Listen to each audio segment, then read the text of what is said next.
অজ্ঞানং তিমিরান্ধস্য জ্ঞানাঞ্জনশলাকয়া চক্ষুরুন্মিলিतं येन তস্मै শ্রীগুরবে নমঃ। মুখং করোতি বাচালং পঙ্গুলঙ্ঘায়তে গিরি যৎকৃপাতমহং বন্দে শ্রীগুরু দীনতারিণম।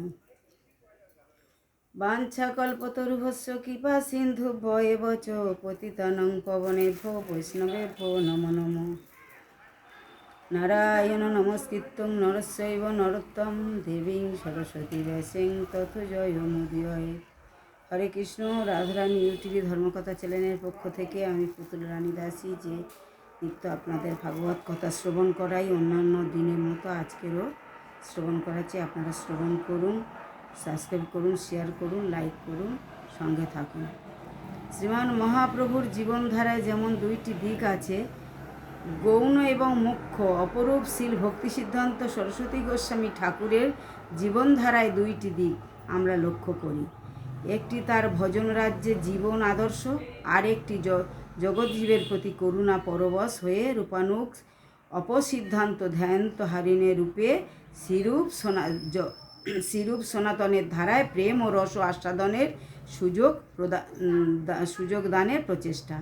নিজে অকুমার ব্রহ্মচর্য পালনবর্তী রূপানুগ বৈষ্ণব সিদ্ধান্তে অসমর্থ প্রতিভা নিয়ে শ্রীমান মহাপ্রভুর জন্মস্থান শ্রীধাম মায়াপুরে ব্রজপত্তনে একটি ক্ষুদ্র পর্ণ কুঠিরে শ্রী রঘুনাথ গোস্বামীর কঠোর বৈরাগ্য অনুসরণ করে বিষাভানু দ্বৈত দাস রূপ বিপ্রলভ্য ভাবের পরকাষ্ঠায়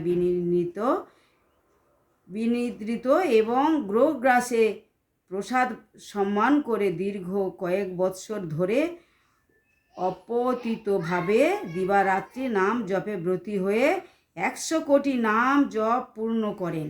সেই অবস্থায় কিন্তু বিপ্রলভ্য ভাবের পরকাষ্ঠায় অষ্টসাত্ত্বিক বিকার অবস্থায় যখন দিন কাটাচ্ছিলেন, তখনই দেখা গেল কোনো এক অজ্ঞাত যুবক কলিকাতা থেকে এসে তার নিকট উপস্থিত হলেন।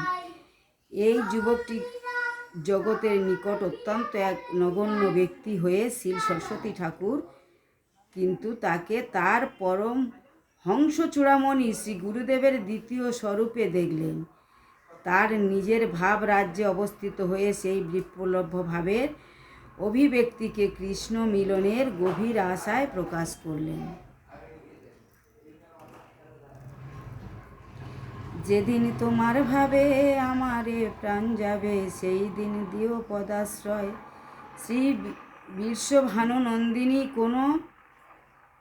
কোনো একটি অনিপূর্ণা গোপ ললনাকে নয়নমণি মঞ্জুরি বলিয়া ডাকেন এবং সর্বদা নিজের কাছে রাখিতে চান, কিন্তু সেই মোড়া প্রতিবঞ্চনা কার্যে অসমর্থ বলিয়া নানা প্রকার কৃত্য সময় যাপন করে কিন্তু পরম শোভনা বিমল মঞ্জুরি বিনোদিনীর সঙ্গ বিমুখা হইয়া নয়নমণির সঙ্গ দূরে বর্জন করিবার প্রয়াস পাইয়াছেন। সুতরাং নয়নমণি বার্ষভানবীর অন্বেষণে যাহাতে একান্ত মনে যত্ন করিতে পারেন, উহাও বিমল মঞ্জুরির কৃত্য। উভয়ের মধ্যে কি এক গভীর সম্বন্ধ গড়ে উঠল, সেটা জগতের বিচারে ধরা বড় কঠিন। এই যুবক দেখলেন চারিদিক প্রায় মেঘাচ্ছন্ন গৌড়ীয় বৈষ্ণবের ধারায় যে অপ্রাকৃত প্রেমের প্রবাহ, তা অপসিদ্ধান্তের এবং ছায়া রসাভ্যাসের কবলে প্রায় স্তম্ভীভূত। সুতরাং সেই প্রবাহকে পুনঃ উজ্জীবিত করে জগৎজীবের কল্যাণের জন্য অত্যন্ত দরদী হয়ে শীল ভক্তি সরস্বতী ঠাকুরের অনুরোধে জানালেন, যাতে তার জীবনধারায় একটা অংশ জগৎজীবের প্রকৃত পারমার্থিক কল্যাণের জন্য নিয়োগ করেন। হরে কৃষ্ণ। বাঞ্ছাকল্পতরুভ্যশ্চ কৃপা সিন্ধুভ্যেব চ পতিতানাং পাবনেভ্যো বৈষ্ণবেভ্যো নমো নমঃ।